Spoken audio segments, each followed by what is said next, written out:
After the liberation of Ray, you find the lone minstrel back in the wagon, looking as though no such thing had just occurred this night. You think you see him tilt his head as you approach. Some of the words of congratulations are in order for this evening. I should think, Rita, and so congratulations on prevailing in the liberation rite. Surely Ray shall be most grateful, and her safe return unto your commonwealth ought to benefit the plan in which you all now play a part. I just had a thought. Because he's been having those cool, like, glowy eyes lately. Is it that he and the other chick, I can't remember her name, just like, what is her name? I literally just said it. Up there, I think, what if they are both, like, one of the, they're like gods, like Triesta or whatever. Like it might, like one of those. It might be kind of cool. Because why else are they around? I don't know. It'd be cool, like a little like secret thing that you learn at the end. As for your adversaries of the withdrawn, these must have been a bitter loss for them and Uthmichus, although they must have known their chance was far from certain. Thus shall we await the next turn of the cycle of the rites. Celeste and I are to return to our respective duties. Celeste, that's her name, for the time, as now. Scribe's Gate is sealed. Huh. I await when next we all shall meet. When next you may live up to the glory of the Night Wings in the eyes of the 8 scribes, which yet shines down for us. He trails off and nods to you in his cordial manner and bids you a good rest of the evening. Interesting. Nobody leveled up, so I don't have to go mess with anybody with that. And let's continue on my journey. There is no time now to return to Moonlight Alcove as before. As the stars already urge you on, everyone is ready to make haste for the nest of Triesta. This is interesting. I wonder how the end of this game is going to be. What is that? Fulford approaches you as you fly above his hidden lair at the Moonlight Alcove. You cannot help but wonder if she'll ever return there. Alcove, rather. I've asked many agents to break down the place. It soon shall be gone, if it isn't already. We shall not be returning. We've no time to do so anyway, and with Oralech back among the living now, and no longer fond of me, I dare not think of what he would do with it. Unfortunately, hiding places are of little value once they're found. Once all of this is over, those of us who do not manage to return, we shall have to find another place to live. To try to live, at least. Interesting. Unless, of course, you know, something weird's going to happen at the end of the game, which is what I predict. Do we want to land on the Black Shore? So Gilman thinks this shall be the quickest route, leaving you with time for your vocations. Ah, that would be nice. Jesus suggests a faster route, leaving you with time for... Oh, they're both... Okay, well, it's Gilman's turn. But let's bump into these fools. What? My beautiful wagon? What has happened? Oh, but it is you, my wonderful Night Wings. Come to play a little trick on your good friend Manly, Oh, how very, very, very clever of you. And the damage you have caused my beautiful wagon, doubtless it was very, very minimal. Fear not, I can afford repairs. It is no inconvenience at all. Although, I do have one request of you, to make amends, that is... When next we face each other in the right, I trust that you know what I shall ask of you. But would you be kind enough to stand aside and let the chastity prevail? Then we shall call it even, and I will return to the Commonwealth. I shall see to it that you or your loved ones there are suitably rewarded. Now, ta-ta. Probably not going to fight him. Especially if the game is going to continue going the way it is going. We're going to fight Timithus people and probably have to be liberated. So, let us explore. You and Sir Gilman make a quick search of the sweltering confines of Black Shore. However, you find nothing of note. An uneventful trip, but their voices are very similar. But then it gives this knight more time to practice his techniques. You soon return to the Black Wagon, where the others are preoccupied with their own pursuits. You should have time enough to pursue your vocations. Well, I'm gonna study. Ooh, no, I'm not. I'm gonna go in here. Sir Gilman is fuming in anger over something, so much so that you are hesitant to approach him, but you approach him anyway. Exile is too light a sentence for this night. He notices you then and seizes up and begins acting rather nonchalant, as though his outburst did not just transpire. Oh, greetings, noble Master Rita. What brings you to this night, this afternoon? Sir Gilman is attempting to make small talk. Ask him if everything is alright, or tell him to calm down. Ask him if everything is alright.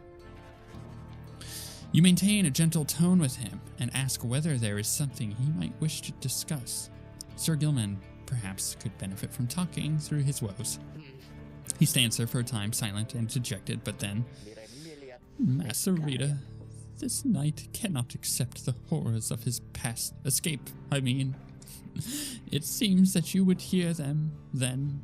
You have this knight's apologies ahead of time for burdening you further with his troubles. Having said that, here then, our troubles are the troubles you requested. You are, of course, familiar with the siege of the Spiral Sanctum. For this night, the memory of it is like a wound which will not close.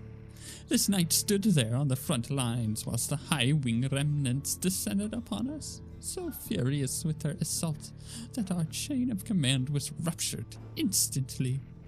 We of the Sea Dominion, we require orders to perform our duty. Without such orders, why, we surely made a very easy target there that eve. One by one, then two by two, they picked us off, becoming bolder, some of them shrieking with laughter all the while. This night, he saw his comrades cast aside like sea flies. How this knight survived, he does not know for certain even now. Perhaps it was that he attempted to pursue and to detain his own knight commander, whom you met when you first met this knight. That cursed sea deluge. If not for his craven cowardice, the Spiral Sanctum, it might have held at least a little while longer. But instead, we were rooted, rendered spineless both in form and deed. Sir Deluge was the first to turn and flee as our chain of command crumbled. And as for this knight, he failed to catch his knight commander. He must have looked like a coward too. Thus came the time for penance. And this knight, why, he insisted on the only course of action reasonable. He insisted on the sentence to the downside. And thus, you can plainly see, his wish was then fulfilled. How absurd that he should re-encounter his old knight commander here soon after. Thus did this knight become obliged once more to Sir Deluge. We took to the wastes in the Sea of Solace, where soon we met the Pyre Hearts, a triumvirate exclusive to our kind. It was plain to see that they lacked Werenthal and Sir Deluge. They thought he could provide it, the leadership they sought, and it was too much of a coward to decline. As for this knight, being of the Sea Dominion, he had little choice but to comply, or so at first he thought. When this night, when he encountered you in the Nightwings, something awakened within him. With so little honor left to lose and so much left to gain, it became eminently clear that this knight stood a better chance with your ranks than those of Sir Deluge. And then there is little left to say. This knight cannot escape his past, and yet he chooses to believe that he was spared that day not merely by coincidence. Perhaps under King Oralech yet has plans in store, in which this knight may play a part. This night he clings, however faintly, to that hope. He slithers away, his head bowed low.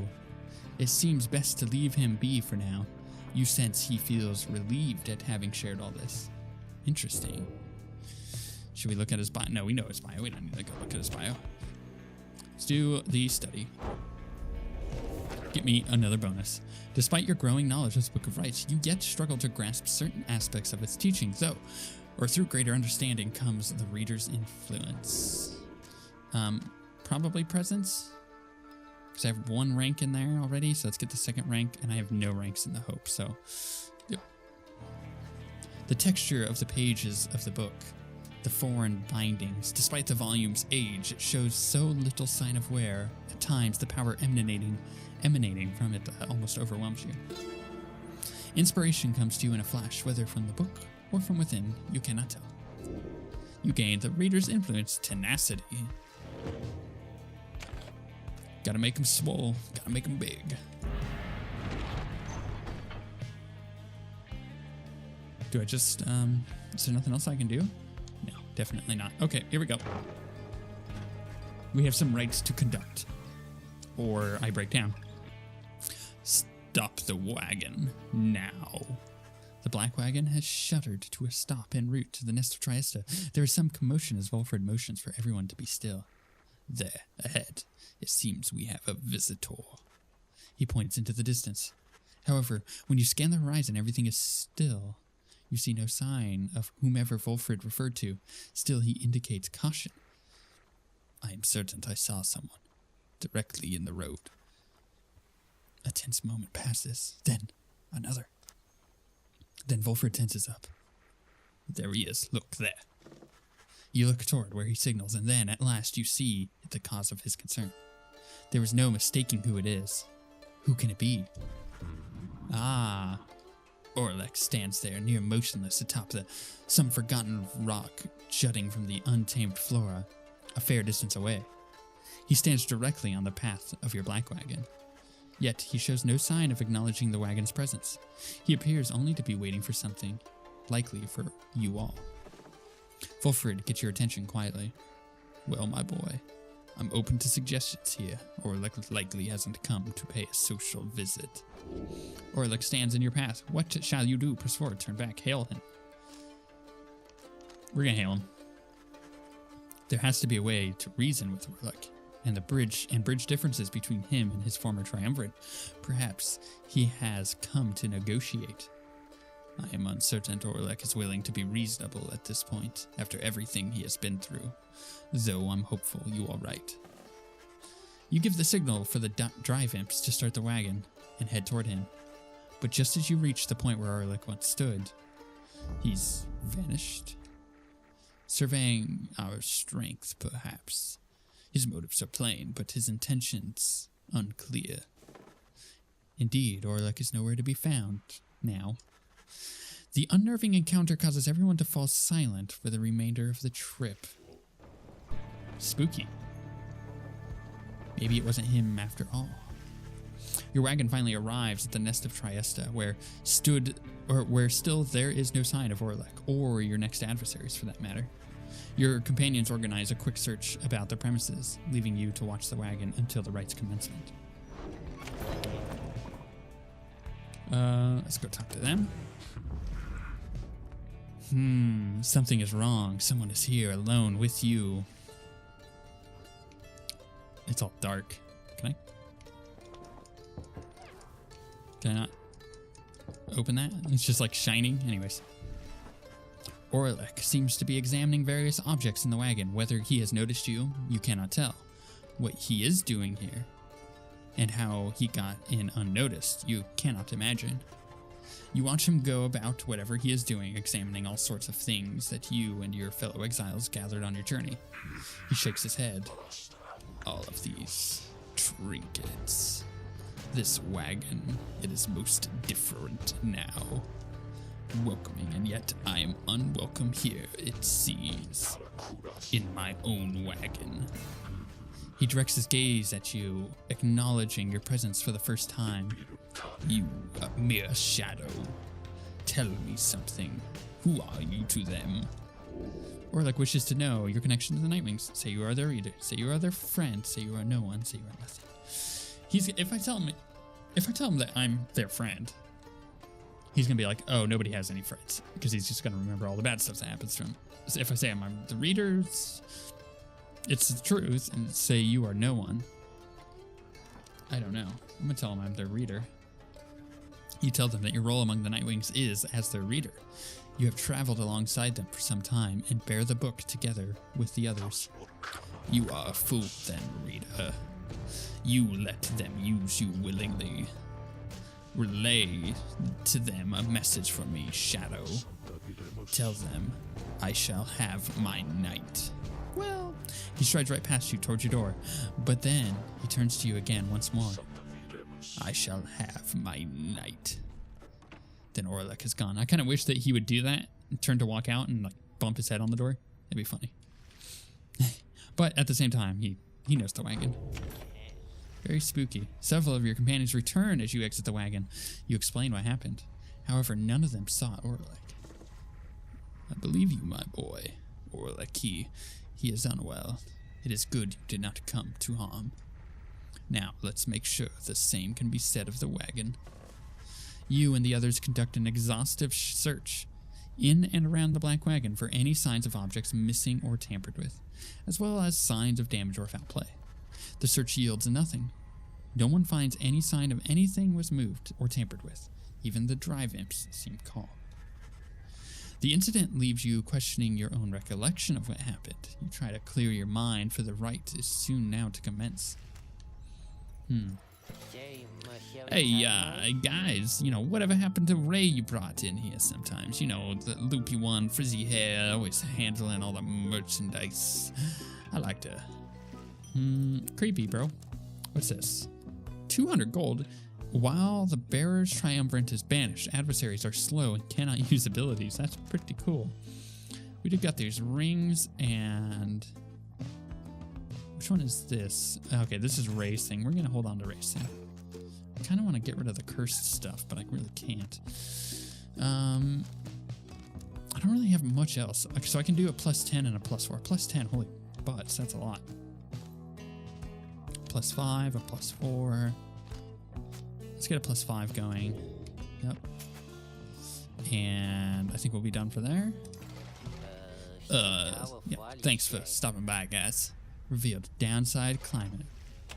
I am kind of curious what that was. I'm going to go read that real quick. Where is it? Downside climate. I know of no polite way to describe the climate here. It oppresses every living thing except perhaps the native flora in a few specific areas. Once more, the recommended course is to keep moving. Moving keeps you warm when it is cold, or when it is very hot, you use what strength you can move to somewhere you can think and breathe. This weather in the downside seems intrinsic to the different regions, which my good friend Molten Millith shall describe. Shelter can be difficult to find, and you cannot stay in it for very long. Perhaps, however, the shelter can accompany you rather than constrain you. I see. Interesting. Okay, well, back out of that, and let's head back outside.